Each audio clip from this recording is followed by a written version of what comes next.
I played every Star Wars Battlefront game.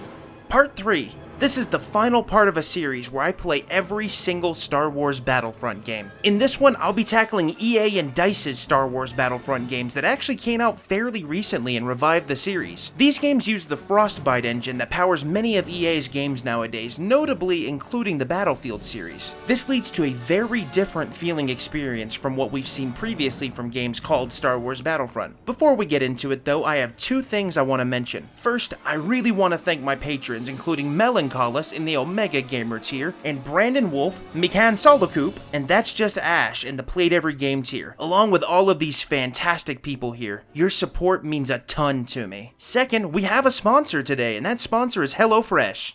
Are you hungry? Will you be hungry within the next week?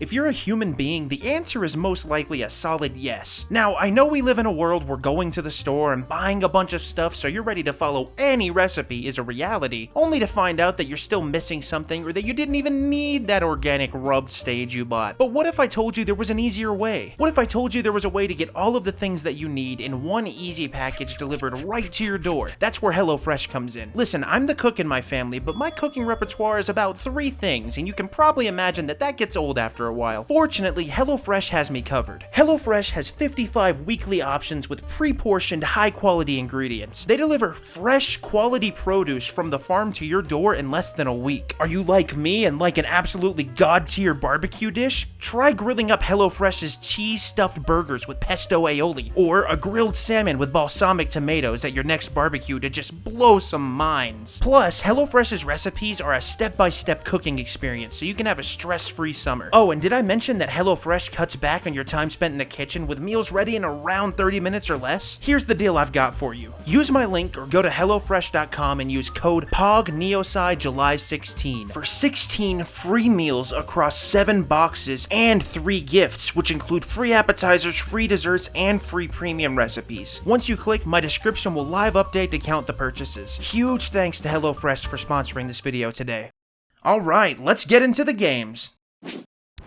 Star Wars Battlefront, no subtitle, was released in 2015 for PC, the PS4, and the Xbox One. For the record, in this video, I'll be playing both of these games on the PC using Ultra settings. Right off the bat, I have to say that visually, this game is gorgeous. This is, in my opinion, one of the best looking games that I have ever played in my entire life, hands down. Not only that, but the whole presentation of this game is just fantastic overall. Let's just focus on the visuals for a second though. Everything in this game is pretty much in a photorealistic style. The landscapes, for starters, are incredibly true to the source material, yet somehow enhanced. Look at Endor. This is the poster child for beautiful environments in this game. There's a huge amount of vegetation and it feels like you're wandering through a real forest. As you look around the environment, you can see these towering trees above you. Even the land-bound spaceships feel huge to you, but tiny compared to the trees. Then, you know, the fight kicks in, but even that looks so good. Every blaster shot has an explosion of heat particles. Then the rain kicks in and you have these beautiful rain effects dripping down the exterior windows in the bunker. This game is just beautiful. I don't have enough adjectives for how good this game looks. It looks so good. That's not even touching on the absolutely masterful sound design either. The sound mixing in this game is something that I always have and always will rave about. DICE is a master at sound. All the obvious stuff like the Star Wars blaster noises and giant mechanical sounds aside, the environmental noises are just wonderful on their own. Another Endor example, you can hear the water rushing in the distance or the faint noises of Ewoks in the trees above you. I think that regardless of whether or not people like how the DICE Battlefront games feel to play, no one can deny that they nailed the aesthetics. This game is beautiful up and down. As for gameplay, there's a few things that I need to explain. Broadly, this is a first or optionally third-person shooter with a few modes that have different objectives. For starters, this game doesn't have classes. Instead, you use a single customizable unit, and when you first spawn into any of the game modes as standard infantry, you can choose from one of a bunch of different weapons. These include standard blasters, blaster pistols, heavy blasters with longer range scopes, and even shotgun style blasters that are great at close range but not so great at medium to long ranges. As for equipment, this game uses a card system called Star Cards. In this, all of your loadout abilities are represented by these mini card sets that you can customize. These cards include standard equipment such as grenades and missiles, but also extra single-use weapons and even outright stat boosts and upgrades. Unfortunately, you don't have access to all of the star cards right off the bat, and you're very limited to what you can use at the outset, aside from a couple of default loadouts. The rest can be unlocked once you reach the level requirement and have enough points to unlock the card, or via hut contracts, which I'll explain later. This can make progression pretty slow though, at least in my opinion. To get into specific gameplay details, I'm gonna break it down into 3 sections: infantry, heroes, and vehicles. Infantry is the on-the-ground soldiers who can equip star cards. They have access to up to 3 star cards at any given time, and while some are endless with a cooldown, some have limited uses. Fortunately, around the battlefield you can find star card replenishment upgrades in most of the modes. Ground combat is straightforward and is pretty arcadey run and gun goodness. When you fire your weapons, there's a cooldown mechanic where if your weapon overheats you can just simply wait for it to cool down, or you can chance doing a tactical reload sort of thing, where you press the button at the exact right time. If you succeed in the check, your weapon is instantly ready to go. If not, there's an extra time penalty. It's a big risk-reward system and adds a little layer of strategy to a mostly straightforward gameplay experience. While playing as infantry, there's sometimes buffs that you can find around the maps that give you extra items outside of your star cards, including placeable turrets or the ability to spawn an aerial vehicle. Infantry can also hop onto various weapons like turrets or land speeders, though unfortunately there doesn't seem to be any kind of deployable space vehicles like TIE fighters or X-Wings outside of the cards that let you use one, which is something that I do miss from the older Battlefront games. The best way I can explain this is that you can't just run up to a starfighter and hop into it. Heroes work a little bit different from infantry. They play almost similarly to the original Battlefront games, but with one key difference. In this game, there's a sort of combo system called a trait for each hero that gives you a different buff depending on the hero that you're using. There's also 3 total levels of each trait, and they stack to become more and more powerful, but the timer for each one goes down faster and faster as you progress it, which means that you have to get combo kills even faster to maintain it. If you stop getting kills, eventually the combo will reset and you'll lose the buff until you get kill combos again. As for specific kind of buffs, some examples are Luke Skywalker getting increased running speed, while Chewbacca gets an increased number of bolts in his boltcaster weapon. Boba Fett gets a buff to his radar passive, which reveals enemy locations, and Darth Vader gets a defense percentage buff. The way the heroes control also differ a little bit depending on which hero you're using. Some heroes are lightsaber wielding heroes, while others are heroes with advanced weapons and kits. They're also all played in third person regardless of which setting you're using. The heroes also all have secondary abilities that are not at all customizable and take the place of star cards. These include force powers like force push and force choke, lightsaber throws, and lightsaber lunges. Non-lightsaber heroes have abilities like Boba Fett's jetpack or flamethrower, or Chewbacca's ground pound melee attack. Finally, there's vehicle combat. This works about the same as we've seen in the past, just tweaked and balanced a bit. Every vehicle has different strengths and weaknesses, and they all handle a little bit differently with different weapon sets. When flying a vehicle, you can use the lock-on button to lock on to the nearest enemy ship, but the lock-on is time limited and has a cooldown. This means that you have to be sure that you want to engage an enemy and have that enemy roughly in your sights before you lock on to them. The weapons on the vehicles also have an overheating mechanic, but this one doesn't have the tactical reloads like the infantry do for obvious reasons. One complaint I have about the spaceships in this game is that you don't really have a whole lot of freedom of movement. I think that's because of the space battles not being here at launch, but I'm not entirely sure. While there are space battles in the DLC, the base game only has aerial battles above planets. I unfortunately do not own the DLC because I couldn't really justify buying it when the game doesn't really have that much of a player base anymore, which I'll get into. The modes in this game are multiplayer, missions, and skirmish. Oh, and for the record, there's only one era in this game, so we only see stuff from the original trilogy. There's also a bit of Rogue One bonus content though. As far as multiplayer goes, I did mention this a second ago, but the servers for this game are pretty much dead, which means that all the footage that you'll see here of this game is going to be offline. Fortunately, it is still entirely playable offline outside of, I believe, one mode, which is the 40-player multiplayer mode. Also, for the record, these offline modes have an optional co-op element if you have a friend that owns the game too, but I'll be playing these solo. The first offline mode is Missions mode. Missions mode allows for 1 to 2 players to take on either battles or survival. Battles are broken down into standard battles or hero battles. There are 3 difficulty levels: normal, hard, and master. Both modes play similarly, but in one you're using standard infantry, while in the other you're using a hero unit the entire time. The goal in this mode is to gain 100 points before the other team. To get points, you have to find and kill enemies around the map, and once you've killed them, you have to pick up the points emblem that they drop. If you don't get the emblem, you don't get the points. It's kind of like kill confirmed from Call of Duty. You can also deny the enemy from getting your own team's points if you picked up a friendly downed unit's emblem first. As you progress in points, the mode also seems to become a bit more difficult as enemies get better at aiming and they get better kits overall. They also seem to kind of bunch together more too, attacking you in a big pack. In this mode, there's also a secondary objective objective where you have to find 5 hidden collectibles scattered around the map. This is optional, but it's still a pretty nice addition. These are usually found off the beaten path, but when you complete the mode, you get a base number of points depending on the difficulty that you played, and an increased number if you found all the collectibles. The next solo mission is survival mode. In this mode, you have to survive 15 waves of enemies with a limited number of lives. Every wave gets progressively harder, with the enemies getting better and better firepower. By the last wave, nearly everyone you're up against has a jetpack and a personal shield. Every few rounds, there's also these drop pods that will land somewhere on the map. You have to claim these and protect them until the timer is up. If an enemy gets close, they can take over and claim the pod. If you successfully protect the pod, it drops 3 power-up cards that you can use at any time, including stuff like more powerful grenades or deployable turrets. Once you've completed all of the waves, you finish the mode and get points depending on the difficulty that you played. This mode also has the collectible emblems as an additional challenge for extra points, and if you play higher difficulties, there's a reward for completing the mode without using any of your lives. The other set of single-player modes are called skirmishes. These include Walker Assault and Fighter Squadron. In Walker Assault, your goal is to either protect the Walker if you're on the Empire, or destroy it if you're a rebel. Regardless of which side you're on, one of the main objectives is to protect the uplinks stationed around the maps. If the rebels activate the uplinks, they can summon a ship that immensely weakens the walkers and makes them super vulnerable to blaster fire. If the round ends and the walker is still up, the Empire wins. If the walker is destroyed, the rebels win. There are various pickups in this mode like all the other modes, but a notable extra one is the hero pickup. If you find this pickup on the map, you're able to use the hero unit of your choice. However, the unit only gets 1 life, and if you want to use them again after they're defeated, you have to hunt down another one. Squadron Assault is straight up a starfighter-only game mode. In this mode, it's a big ol' firefight with other ships, and the entire goal is to destroy as many as you can to get 200 points first. At various times, allied or enemy transports will show up, and destroying the enemy transports nets you extra points. Protecting your own does the same thing. This mode also has hero pickups, and of course, these allow you to use super iconic ships like the Millennium Falcon or Boba Fett's starship. So while I have covered the modes I was able to play, there is one extra mode I wanted to mention on the main menu called Collection. In Collection, you have the Unlocks screen and the Diorama screen. In Unlocks, you can customize your star card loadouts, and you can customize your units from both infantry factions. These customization options, in my opinion, are pretty limited, but it's nice to have the option to choose how your characters look. You can also mess with the emotes for each character, and while this is nice, it's kind of defunct since there's barely anyone ever playing online anymore. Finally, there's HUT contracts. This is a menu where you can enable contracts for points that are basically just challenges. These challenges include getting kill streaks with certain weapons or gaining points in a certain kind of mode. Once you've completed a HUT contract, you can turn it in to unlock special weapons and star cards. So overall, Star Wars Battlefront isn't a bad game, but it definitely has its quirks. I distinctly remember the star card system being heavily criticized when this game came out, and honestly I kind of agree. It felt grindy for the sake of just being grindy, and while I couldn't really show much of it here, I played this game quite a bit back around launch, and the star card experience grind really wasn't that fun. At least, not for me. That actually caused me to drop this game pretty quickly. Back when the servers were actually populated, I remember a lot of really lopsided matches because some people had unlocked significantly more powerful upgrades than my team had and completely wiped the floor with us. The gameplay itself outside of the star cards, though, is actually pretty fun. Infantry gameplay is responsive and it feels really good, and the little active reload system adds another level of engagement that makes it just more fun to play. Playing as a hero unit especially feels really good, and I think this game really shined at this. Unfortunately, I do remember playing this online back at launch and basically never getting to play heroes in the standard game modes. If I remember correctly, using them was based on performance, at least at the time. If you weren't the top performer on the team, you just didn't get to use heroes. At least unless you played the specific heroes versus villains mode. Something that I do need to point out though, this game is missing what is probably the staple mode that defined the earlier Battlefront games, Conquest mode. In this game, there's no command points to capture or ships to sabotage. I know that the online modes had one mode called something like Supremacy, but that mode really was not the same, and it was more of like an inspired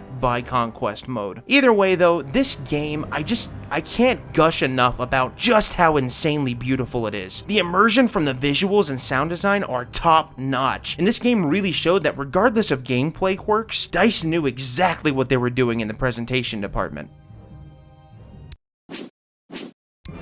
Star Wars Battlefront 2 was released in 2017 for PC, the PS4, and the Xbox One. I just want to preface this by saying that I'm going to be covering the game in the state that it's in today. While normally this would be a given, this game is kind of a special case. When it came out, it was what I'd consider to be the poster child of a game that suffered from tone-deaf, way too aggressive monetization tactics. Thanks to an immense amount of backlash, the game got reworked pretty much entirely, and in my opinion, it's better because of it. But again, that being said, I will be talking about this game in the state that it's in right now, not in the past. Alright, moving on. Visually, this game is still pretty beautiful to me. I think a lot of that is thanks to the fact that there's way more environmental variety because this game includes all three of the main Star Wars eras. That being said, I do feel like something was lost in the transition from 1 to 2. I can't exactly put my finger on it, but everything feels a bit more sterilized. Maybe it was a lighting downgrade in the engine? If I had to guess, it is a lighting change of some kind, and also the fact that they seem to have intentionally made the choice to significantly tone down the number of blaster and explosive particles. Of course, there's now the super sleek aesthetics of Clone Wars and sequel trilogy locales and spaceship interiors which have their own wonderful style, along with all kinds of shiny surfaces, and it's really nice to see this new kind of look. I do miss the super lush look of like the Endor map. That aside, the ambiance of the environments and the insanely good sound design are still there though, and honestly after a while you kind of forget that there's any difference at all. And heck, it could just be my imagination too. Overall though, while this game still looks fantastic, I think I prefer the look of the previous game just a little bit more. Also, the menus in this game are a definite improvement in style, for the record. As for gameplay, mechanically, under the surface the game feels pretty similar, but there's been a ton of additions. As for outright changes, this game now uses a class system akin to the original Battlefront games. There's a variety of classes to choose from, and each class has its own customizable loadout. There's now a bunch of new weapons that you can use, and reloading weapons has also gotten kind of a slight rework too. There's still the tactical reload, but there's now a secondary kind of reload that essentially lets you overclock your gun and shoot it without overheating for a limited amount of time. However, the trade-off here is that the window for hitting the little button is a lot smaller, and it takes way longer to reload the weapon this way. This means that if you're under heavy fire, it's a lot more risky to try this. This game also uses a points system, just like the original Battlefront 2. The more powerful vehicles and units can be spawned in using these points. However, there is a limit to the number of total hero units that can be spawned in at any given time. Fortunately though, this system is pretty fair, and while I didn't always get to play hero units exactly when I wanted, I never really felt like they were completely inaccessible. The heroes still play similarly to how they did in the last game, but the combo and trait system is totally gone, and the heroes are now upgradable by leveling them up and upgrading their cards. Speaking of, this game brings back star cards, but they work at least a little bit differently this time around. Now every unit type and hero and even vehicle has their own card loadout. As you play a certain unit, you raise that unit's level and unlock more and more cards for use. You also earn points that can be used to unlock the cards themselves. Once you've unlocked a card, you can actually increase that card's level too by using more points on it. Each card has a progression system, and it actually feels pretty good to level them up and see your cards getting stronger and stronger. It does lead to a grind again, but it feels a little bit more rewarding than the way Battlefront 1 handled it. However, I do have a big gripe with the card system. While this is an improvement from the previous game, it's still very flawed in my opinion. The existence of the cards in general means that the battle is going to be skewed towards those who have more powerful cards. If your kit is objectively better than other players' kits, you're just already at a huge advantage. For example, if I'm outplaying someone else mechanically, they still have a big statistical advantage if their cards are at a higher level than mine. Of course, being able to customize everyone's loadout is really cool, but at the end of the day, I do wish that there was a mode in here that was just preset classes with specific loadouts. Just throw out the cards entirely, just for one mode. Of course, that's not even getting into the fact that this game feels, I don't know, unbalanced at times. Without showing you just hours and hours of footage to explain it, the best way I can convey this is that some weapons are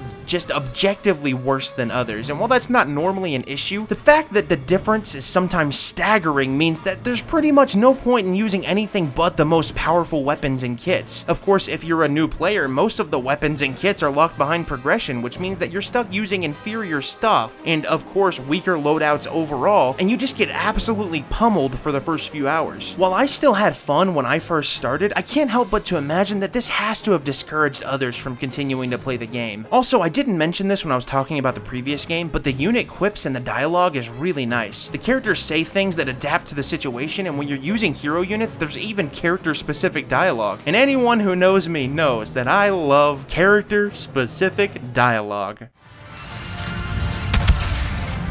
Han sent you? He was worried. You blame him?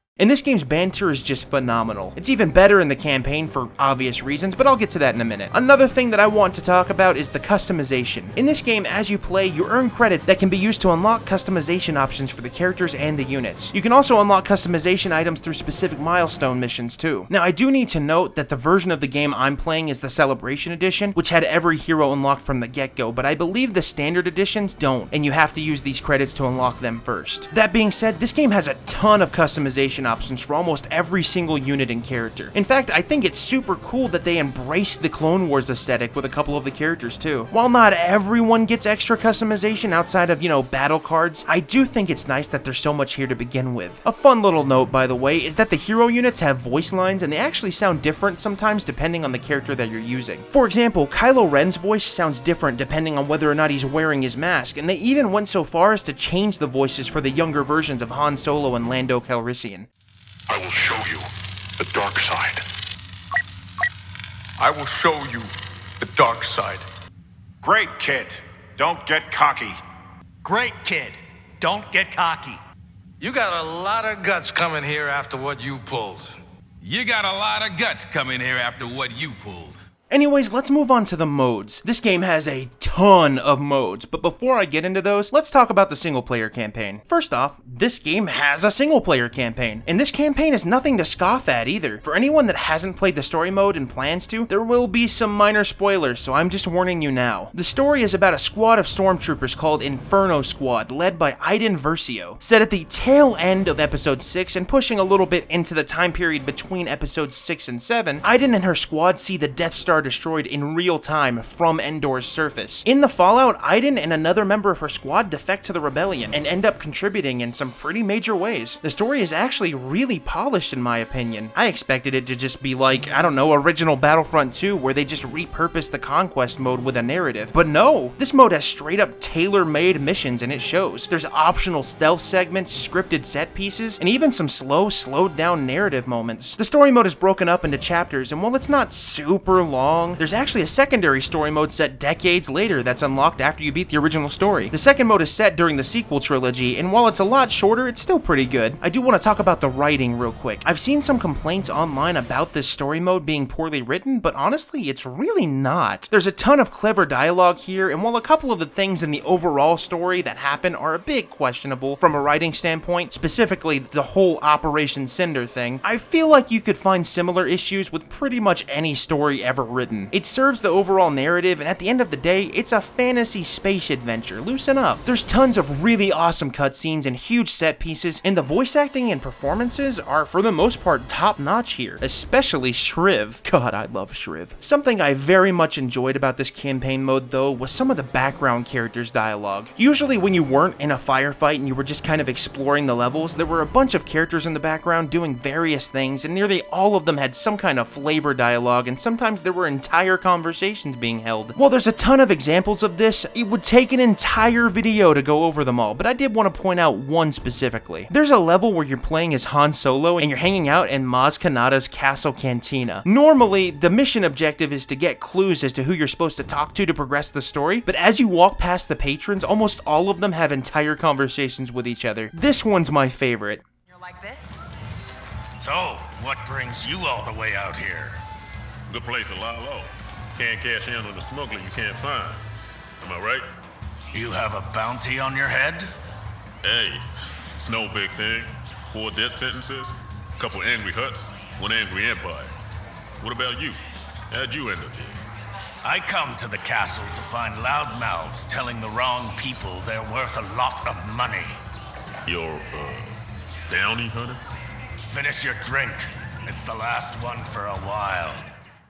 Overall, this story mode was a big surprise. In fact, I didn't originally go into the story mode with the intention of completing it because I expected to be underwhelmed. I'm surprised I never saw more people talking about it, but I guess it does make sense since most of the discord about this game around launch was, about other stuff. Anyways, after the campaign, there were actually 2 other single-player modes, Instant Action and Arcade. Instant Action is actually in this game, and it works just as you'd want it to. You can set the game mode, what map you're playing on, the AI difficulty, the round length, along with a bunch of other settings including unit counts and hero limits. While I would normally go over the game modes in Instant Action, I'll be talking about them when I go over the multiplayer modes instead. Like other modes, Arcade mode is broken down into a few modes. There's battle scenarios, custom arcade, and tutorial. For the record, in this mode and in the Instant Action mode, all the battle cards are unlocked and fully leveled up, and you have access to all weapons. Battle scenarios are basically just challenge missions in this game. Each one has specific mission parameters, usually defeating a certain number of enemies under a time limit, or defeating the other team before they defeat your team first. Every challenge has to be completed in order to unlock both the next challenge and higher difficulties of the completed challenge. The battle scenarios are neat, albeit a little bit simple. I still would have liked to see the kind of stuff that it looked like we were gonna get in Battlefront 3 before it was cancelled, like speeder bike races. Custom Arcade is like a sandbox mode where you can set up the battle parameters yourself. You can basically just kinda use this mode to mow down enemies as a hero unit, if that's what you wanna do. I don't know why you would. Finally, for the arcade modes, there's the tutorial. This mode is actually notable because it's the very first thing you can play if you're still installing the game. While I don't have footage of that, when you're installing the game on something that supports the pre-installation thing, you can actually play this mode while the game continues to download. It's basically just an extra arcade scenario where you're using either a standard trooper or Kylo Ren to defeat a bunch of enemies in Starkiller Base. Of course, since it's a tutorial, it also goes over the basic gameplay mechanics. So now we're on to the multiplayer. The premier mode in this game is called Supremacy, and it seems to be where most of the player base is right now. Supremacy is about as close as you can get to the OG Star Wars Battlefront Conquest gameplay experience. That was a long sentence. Honestly, it's really awesome that this mode is here, especially when, at least at launch, I thought DICE would never add a mode like this. In fact, I don't think this mode was in the game at launch. Fortunately, they did, and it plays a lot like the Conquest modes that we're used to. That being said, there is one key difference here. This mode is broken down into 2 different phases. There's the standard Conquest phase, and then there's a spaceship sabotage phase. During the standard Conquest phase, the goal is to capture and control command posts, plain and simple. However, as command posts are captured, a reinforcement counter at the top of the screen increases. Once a team's number reaches 100%, they then have to make it to transport ships. While making it to the ships isn't absolutely mandatory, you do get extra time in the second phase depending on how many players make it in. Once you're on the capital ship, the goal is to either defend your ship's core systems or to destroy the enemies. This, of course, leads to massive choke points and super chaotic battles, but it's actually a lot of fun. If you're defending, all you have to do is stop the enemy team from destroying everything before the timer runs out. If the attacking team does successfully destroy all of the systems within the time limit, they win and the game is over. However, if they fail and the timer runs out, the fight actually returns to the ground and you're back to capturing command posts. Fortunately though, any damage to the ship is still there, so if the attacking team manages to hit their 100% goal again, they can head right back up and recapture. Of course, going back down gives the defending team an opportunity to turn it around. This is a super fun mode, and while the back and forth of the phases can lead to some absurdly long games, it never stops feeling engaging because you're always working towards something. In fact, I think this is a wonderful evolution of the classic Conquest mode. If we ever got another Star Wars Battlefront in the original Battlefront style, I think that this would be a fine addition to the Conquest mode. I do want to note though that while almost every era features the second phase on a ship, the Galactic Civil War era actually doesn't, and is just the basic ground conquest mode. The other multiplayer modes are Heroes and Villains, Galactic Assault, Starfighter Assault, Blast, Strike/Extraction, and Ewok Hunt. Heroes and Villains mode includes 3 total modes: Heroes vs. Villains, Hero Starfighters, and Hero Showdown. Heroes vs. Villains is a straight up team deathmatch between 2 teams of 4. It's pretty straightforward, though I've gotta be honest, I actually didn't enjoy playing this mode at all. While the idea of pitting all the hero characters against each other sounds really awesome on paper, it seems like most of the player base in this mode is made up of people who have pretty much mastered the mechanics of this game. My group didn't stand a chance at all, and we got completely steamrolled, especially because there's no such thing as a one-on-one fight here. If you start attacking someone, you're gonna get double teamed or even quadruple teamed. Maybe if I played this closer to launch, I would have enjoyed it, but in the state it's in today, it's just not fun for me, and it wasn't fun for anyone I was playing with either. Hero Starfighters is the only mode in this game that I didn't actually get to try, since I just straight up couldn't find a joinable game after trying a few times on different days. From what I can tell though, it was the same concept as Heroes vs. Villains, but using hero ships in a team deathmatch dogfight. Speaking of, I haven't really talked about the ship combat in this game. Ship combat actually feels a lot better better in this game. The controls are way more responsive and there's much more freedom of movement, including the ability to freely roll your ship in any direction. Unfortunately, they did seem to sacrifice some of the defensive maneuvers. Well, that or I just couldn't figure them out. Either way, the ship controls in this game just feel better overall. Hero Showdown is normally a 2 versus 2 timed hero battle mode. However, the game I got into ended up being 1 versus 1, and I gotta be honest, this is how the hero battle should have been. While I still lost, though I did clearly indicate that it was opposite day, so I actually won, it felt way more fair and tactical. I had to think about every move I made, and I actually got in some legitimate hits on my opponent, and it felt good. In fact, I would buy an entire game that was just arenas with one-on-one lightsaber wielding characters in this exact gameplay style. Not to discount the non-lightsaber heroes, this was just a ton of fun. It was tense, it felt tactical, and I could just feel myself getting better at controlling these heroes in real time. I cannot stress enough how much fun one-on-one fights like this are, especially if the other person is playing along. Galactic Assault and Starfighter Assault are both objective-based team games where the objective changes depending on the map, including defending or attacking objectives, capturing strategic points, and moving vehicle payloads for Galactic Assault, and mostly destruction-based objectives for Starfighter Assault. These modes are fun, but in my opinion, a little step down from Supremacy, which still feels like the most satisfying mode to play with the infantry units. The Strike/Extraction modes are very similar in concept to Galactic Assault, but much smaller scale. Because of a lack of players, I only got to try Extraction, and try is kinda stretching it. This mode was just defending or moving a payload. I wish I could talk more about it, but the game I played ended pretty abruptly since the enemy team only had one person, and he just got angry and left. The final standard multiplayer mode is Ewok Hunt. This mode starts you as either an Imperial with a blaster and a flashlight, or an Ewok with,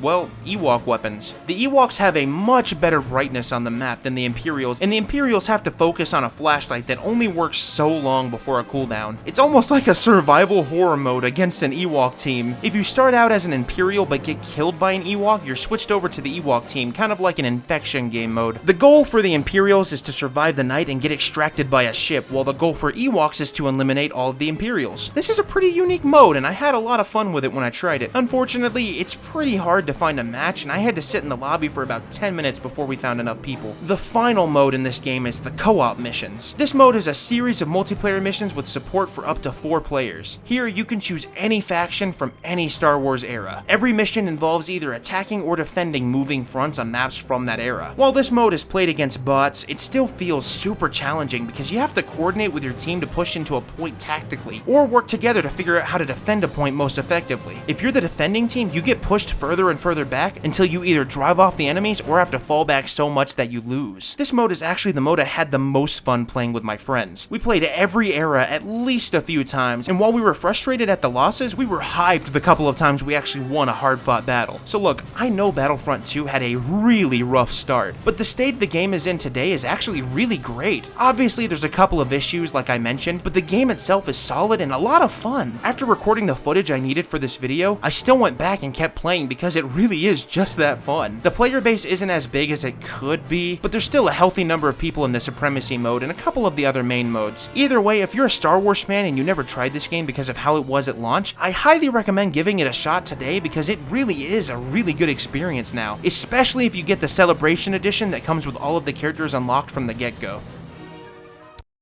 So I would be remiss to not mention that there are a couple of games that I haven't been able to play because, well, there's just no way to play them. The primary one is one called Star Wars Battlefront Mobile Squadrons. There's really not even much information on this game out there. It was available to download on older AT&T phones, but I wouldn't know how to access it almost 15 years later. Another one is Star Wars Battlefront 3. I know, I played an early version, but there were actually a few projects from different developers that never fully materialized, including a pre-development Star Wars Battlefront 4. Actually, I would love to make a dedicated video on this topic in the future if there's any interest. Either way, it's a shame that we never got a Battlefront game in the classic style that felt like the original ones, and I still hope that someday we can get a successor that's closer to the vision of the originals. Of course, I did enjoy the EA/DICE games, but a more arcadey entry similar to the originals with modern visuals would be awesome. Heck, I'd love to just see an HD remaster with updated assets and the same gameplay and maps. Either way, these games are really legendary, and I hope Battlefront doesn't die with the last EA game. And that's it for every Star Wars Battlefront game. I wanted to make a note that Star Wars Battlefront is actually what originally got me into Star Wars as a kid. I had a PlayStation 2 demo disc that included a demo for the first Battlefront where you could quick play a match on Endor, and I played that thing over and over again. At the time, I knew nothing about Star Wars, but I figured, wow, I really like this game, might as well watch the movies, and the rest is history. Anyways, I just want to thank everyone for watching. These Star Wars videos have been received pretty positively, and I'm super grateful for that. I'm already working on the next video, so keep an eye out. As always, again, thanks for watching, and have a fantastic day.